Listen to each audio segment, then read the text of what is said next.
Hello guys, welcome to my channel Netcast on Webpack Zone. In this video tutorial, we are going to learn how to make shape transfer in Google Slide. So I will show you. So let's start with the video. Here I am on my Google Slide. So if I take a shape, okay, so I take this one and another one. I have to make it duplicate. Okay, so I have to check the change the color, and I have to change the color this one. Okay, so yeah, I will show you how you can make transparent shapes. So just select the shape, which shape you want to transfer, and now go to the colors and go to the customs. Here in custom you will see the option like transparency. Just make it whatever you want. So I make it like normal transparency and just click OK.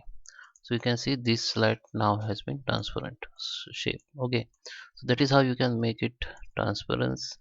I hope you like this video. Please subscribe me. Thank you for watching.